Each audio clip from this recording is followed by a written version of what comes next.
बहुत बहुत स्वागत है मैम आपका शो में। थैंक यू, बहुत दिनों बाद। जी, और आगे रेगुलर रहेंगे ये वादा है। और बहुत सारे आपके चाहने वाले हैं, वो ट्विटर पर आपको याद करते रहते हैं कि कब आएंगी मैम, कब आएंगी मैम। जो ट्विटर पे याद करने वाले हैं ना, वो ना याद करें तो मेरे लिए अच्छा होगा।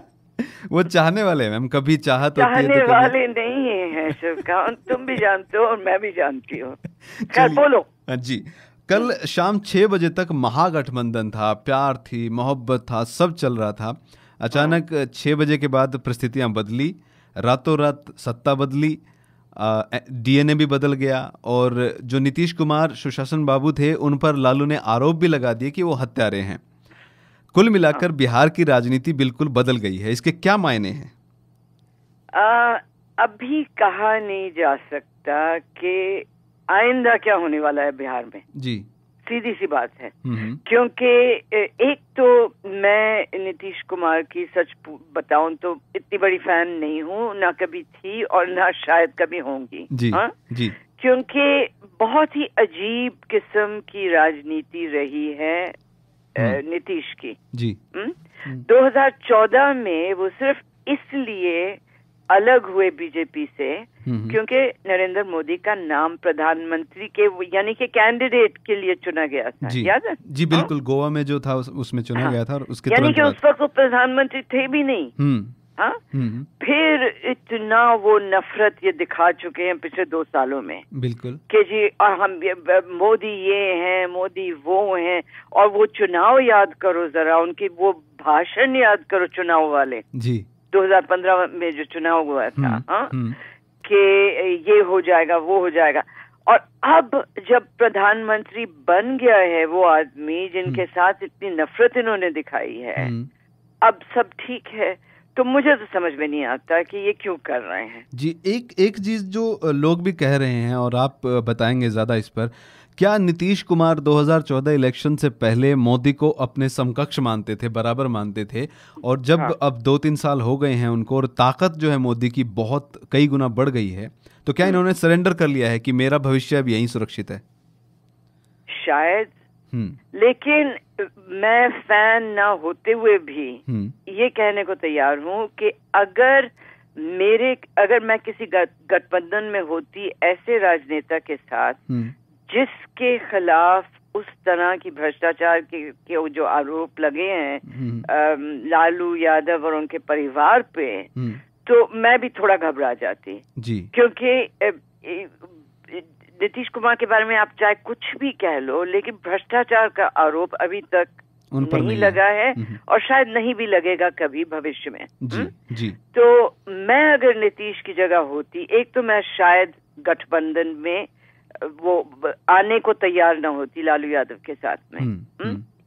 जी। लेकिन उस वक्त जब ये वो गठबंधन बना है 2015 में चुनाव के लिए, वो शायद मजबूर थे क्योंकि वो जानते थे कि भारतीय जनता पार्टी को छोड़कर कुछ ही महीनों बाद वहां पे चुनाव लड़ना मुश्किल था। जी।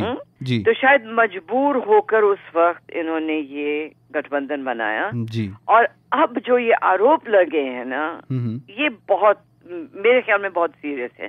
क्योंकि एक तो जो ये राबड़ी देवी ने शायद अभी राजदीप सरदेसाई को कहा कि किसी भी राजनेता पे आप इस तरह की रेड करो तो इसी किस्म की संपत्ति मिल सकती है, कुछ इस तरह की बात कह रही थी। जी। ये बिल्कुल सच है।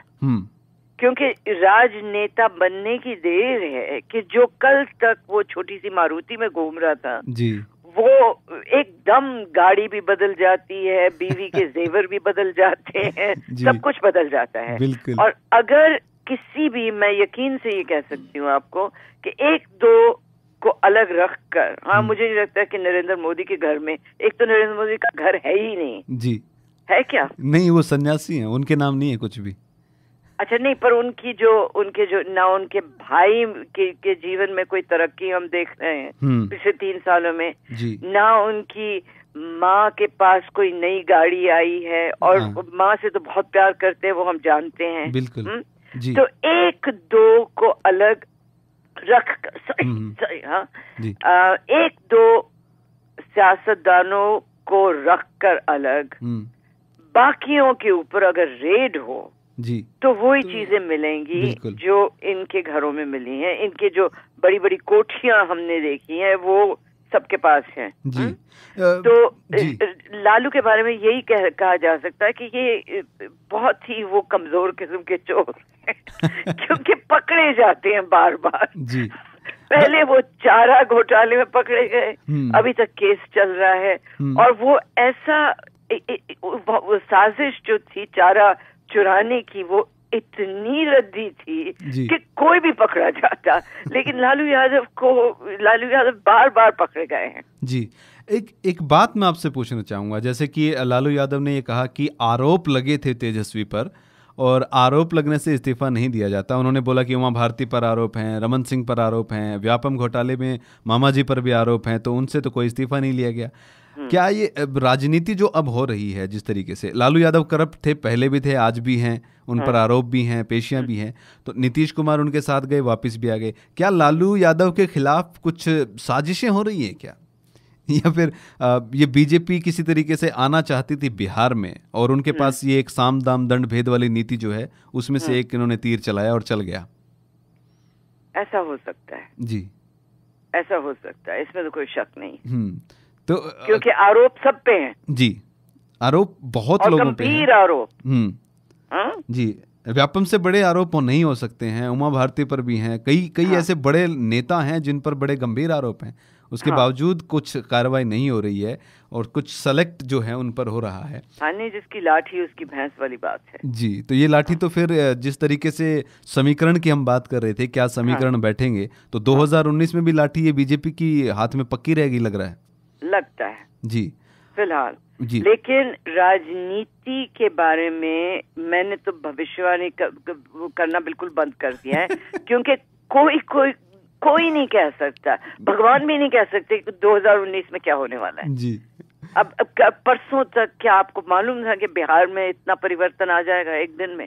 जी, इतना तो नहीं था, लेकिन थोड़ा बहुत लग रहा था कुछ होगा। हाँ, कुछ वो आसार थे जी, लेकिन ये नहीं पता नीतीश सर्जिकल स्ट्राइक कर देंगे लालू यादव के खिलाफ और कांग्रेस के खिलाफ। हाँ, ये तो बिल्कुल ही सर्जिकल स्ट्राइक हुई। अच्छा, लेकिन यहाँ पे ये भी कहना जरूरी है कि जब लालू कह रहे हैं अब कि हमको पहला मौका देना चाहिए था सरकार बनाने का क्योंकि हम सबसे बड़ी पार्टी हैं, ये मैं मानती हूँ, ये बिल्कुल ठीक है जी। हाँ, क्योंकि ये जो जल्दबाजी में नीतीश 2 मिनट पहले वो इस्तीफा देते हैं, 2 मिनट बाद बन जाते हैं दोबारा चीफ मिनिस्टर, ये थोड़ा इसमें प्रॉब्लम है। और अगर ये जाते हैं अदालत में, जैसे कह रहे हैं कि जाएंगे, तो हो सकता है कि कोर्ट इसके बारे में फैसला इनके खिलाफ यानी नीतीश के खिलाफ लेगा। जी, आपको लगता है ऐसा हो सकता है? हो सकता है, क्योंकि जब सरकार एक बार गिर जाए तो या तो उसके बाद फौरन वो असेंबली में, विधानसभा के अंदर ही कोई टेस्ट करवाओ, हाँ, या चुनाव करवाओ। जी, असेंबली में टेस्ट कर लिए? हाँ, असेंबली में, हाँ, कल ही हो गया, क्योंकि कल से शुरू हो रही है बिहार विधानसभा और कल ही शक्ति परीक्षण हो जाएगा वहां पर, और उसमें करीब 132 विधायकों के शपथ पत्र भी जो है राज्यपाल को सौंपे जा चुके हैं, तो स्पष्ट बहुमत है। तो फिर वो शायद कार्रवाई ठीक हुई है, लेकिन इनको मौका दिया जाना चाहिए था मेरे ख्याल में। जी, मौका देते तो क्या लगता है आपको, सरकार नहीं बनती, आरजेडी बन जाती फिर तो? नहीं, मुझे ऐसा नहीं लगता, क्योंकि अगर देखें जेडीयू के सांसद हैं अली अनवर साहब, उन्होंने बोल दिया है कि वो इस फैसले के से खुश नहीं हैं। कुछ यादव, पर उनके साथ कितने होंगे ना, करीब 11 यादव एमएलए हैं इस पार्टी में, जेडीयू में, तो वो भी जा सकते थे। कुल मिलाकर बहुमत वो भी जोड़ तोड़ की राजनीति। कांग्रेस के 27 के करीब, 27, इनके 80। जी, और अगर जेडीयू में फूट पड़ती तो स्पष्ट रूप से जो है आरजेडी भी आ सकती थी, लेकिन अब जरूरत शायद ना पड़े आरजेडी को कुछ भी करने की। हाँ, शायद इस डर से इन्होंने जल्दबाजी की है थोड़ी बहुत। जी, क्या इस पूरी कहानी के पीछे मोटा भाई अमित शाह का दिमाग जो है वो पूरा चला हुआ था? क्योंकि ऐसा माना गया है कि जब जब नीतीश कुमार दिल्ली आए हैं वो अरुण जेटली के साथ मुलाकात करते हैं, सोनिया गांधी उन्हें डिनर पे बुलाती है, वो नहीं जाते हैं। पर पहले तो नहीं करते थे ना, ये सब पिछले कुछ 3-4 महीनों की बात है। उससे पहले नीतीश आते थे और सोनिया गांधी के साथ खूब मिलते थे। आपने कहा कि 2015 के चुनाव में नीतीश कुमार ने बहुत ज्यादा बुरा बोला है मोदी को। 2014 में तो खुलकर बोला, फिर 15 में बोला। भाषण निकाल के देख लो यूट्यूब पे। बिल्कुल देखिए मैम, तभी मैं पूछ रहा हूँ आपसे कि ये डिमोनेटाइजेशन जब आया तब उन्होंने पक्ष में बात बोली, सर्जिकल स्ट्राइक पे पक्ष में बात बोली, जबकि पूरा विपक्ष एक साथ खड़ा था। ममता बनर्जी पटना में रैली करती हैं, दिल्ली भी आती हैं, एक तरफ लालू, अरविंद केजरीवाल और ये सब एक साथ हैं, और नीतीश अलग चले गए। क्या ये उसी टाइम से शुरू हो गया था कि अब जो है घर वापसी होने वाली है नीतीश कुमार की? हो सकता है कि नीतीश का हाथ जनता के नब्ज पे ज्यादा पक्की तरह मौजूद है। मुझे ऐसा लगता है कि जब ये नोटबंदी वाला सिलसिला शुरू हुआ है तो नीतीश को लगा, यानी कि नीतीश ज्यादा जानता था ममता और राहुल गांधी और केजरीवाल से कि ये जो कदम उठाया है मोदी ने, इसको जनता पसंद करेगी, ऐसा मुझे लगता है। क्योंकि सच्ची बात तो ये है कि मुझे खुद उस वक्त लगा कि नोटबंदी से कुछ नहीं हासिल होने वाला, लेकिन जब मैं उत्तर प्रदेश के चुनाव में जब घूमी हूँ वहां पे, तो लोगों को तो ये नोटबंदी बहुत अच्छी लगी। बावजूद इसके कि कईयों को बहुत तकलीफ हुई है, बच्चों का इलाज नहीं हो पाया, ये नहीं हो पाया, वो नहीं हो पाया, स्कूल की फीस देने की वो मुसीबत आ गई थी, लेकिन फिर भी कहने लगे ये, यानी जो लोग मुझे मिले हैं उन सब का कहना था कि ये भ्रष्टाचार के खिलाफ जो कदम उठाया है बहुत अच्छा किया है प्राइम मिनिस्टर ने। और उत्तर प्रदेश में मुझे लगता है कि चुनाव इतनी अच्छी तरह जो जीती है बीजेपी, उसमें नोटबंदी का भी एक मुद्दा था बहुत इम्पोर्टेंट। जी, नीतीश कुमार कुछ चंद पलों के लिए मुख्यमंत्री पद से नीचे उतरे, फिर बैठ गए, सुबह फिर शपथ ले ली। उधर लालू जो है वो बोलते रहे, धरने भी हैं, जाम भी लगे हुए हैं गांधी सेतु पर। लेकिन इस पूरी कहानी में कांग्रेस कहाँ चलेगी बेचारी? उनसे ना कोई पूछ रहा है कि आपका क्या हाल है। जी, ये समझ में नहीं आ रहा कि क्या करें। उनको अगर टीवी स्टूडियो में भी कोई बैठा है तो कोई सवाल ही नहीं पूछ रहा है उनसे। आ ही नहीं रहे हैं इनके जो।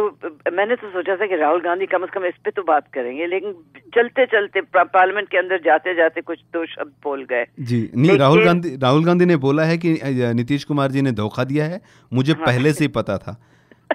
उन्हें पता था, रोक नहीं पाए वो। तो धोखे में आए क्यों? अगर पता था तो धोखा कैसे हुआ? बाद में इनको मालूम होता है कि पहले से पता था हमें। हमेशा ये नहीं है, ये थोड़े से बेचारे। जी एक तो कांग्रेस का हाल बहुत कमजोर है। आप कहीं पे भी किसी भी राज्य में चले जाओ जी, तो यकीन करना मुश्किल है कि ये कितनी बड़ी पार्टी थी कल तक। और इनके जो कार्यकर्ता होते थे, जो ये सेवा दल वाले और ये फलाने ढिमकाने जो गांव में हमेशा होते थे, हर गांव में ये लोग मिलते थे। अब जब आप गांव में जाओगे तो सबके, हर पार्टी के होते हैं। शिवसेना, मैं महाराष्ट्र की बात कर रही हूँ फिलहाल, मैं गांव में रहती हूँ, वहां पे शिवसेना के बंदे मिल जाएंगे, ये कई जो छोटी मोटी पार्टियां हैं उनके भी, लेकिन कांग्रेस के नहीं मिलते।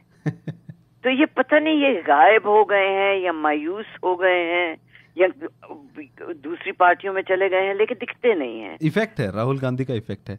और ट्विटर पर चल रहा था कि राहुल गांधी जो है मुलाकात की थी नीतीश के साथ और उनको कन्विंस करने की कोशिश की थी 2 दिन पहले ही, और 2 दिन बाद जो है इस्तीफा डालते ही ये भी स्पष्ट हो गया कि नीतीश कुमार कन्विंस हो गए थे उनकी बातों से।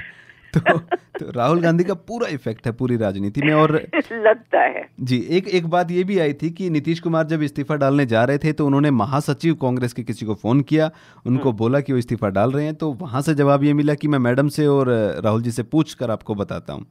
मजाक कर रहे हो कि वाकई? नहीं, ये वाकई में हुआ है, ये सूत्र बता रहे हैं।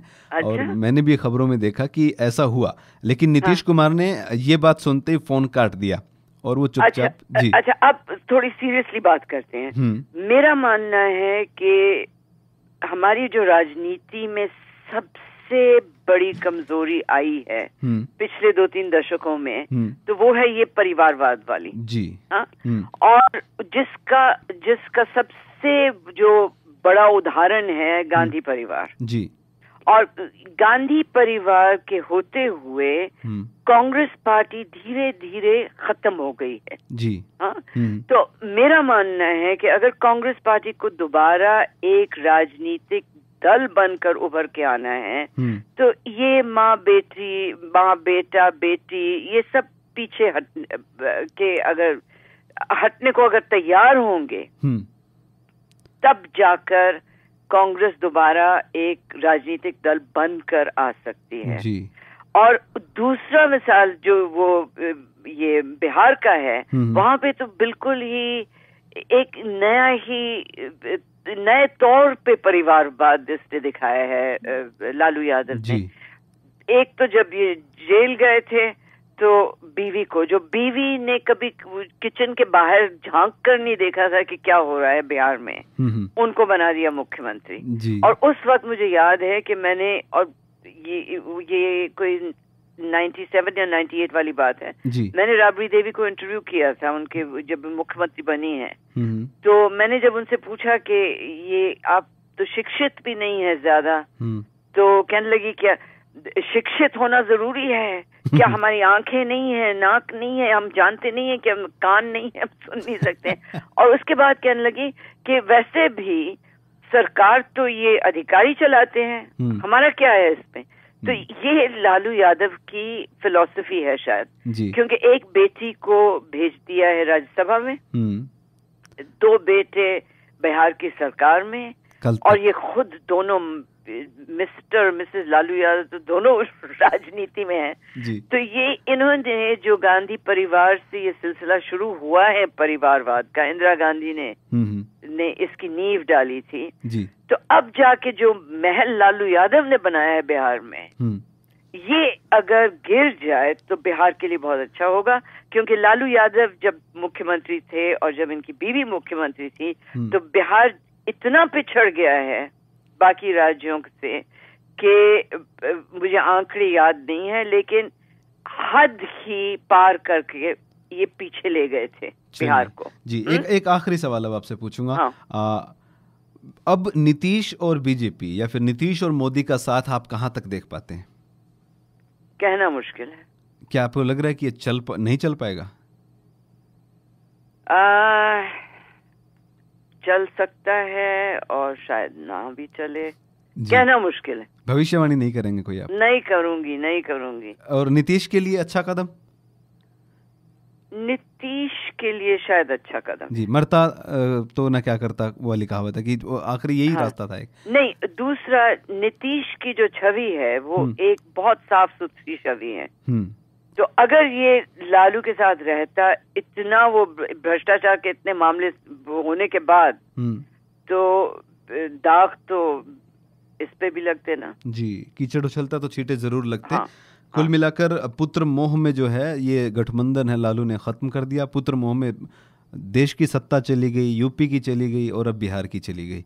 तो ये अलग अलग परिवारों की पुत्र मोह जो है खराब कर गए। परिवारवाद खत्म हो जाए हमारे देश में तो बहुत अच्छा होगा भारत की राजनीति के लिए। जी, जो बहुत मुश्किल लग रहा है, चाहे वो बीजेपी हो चाहे कांग्रेस हो, परिवारवाद बहुत मुश्किल है खत्म होना।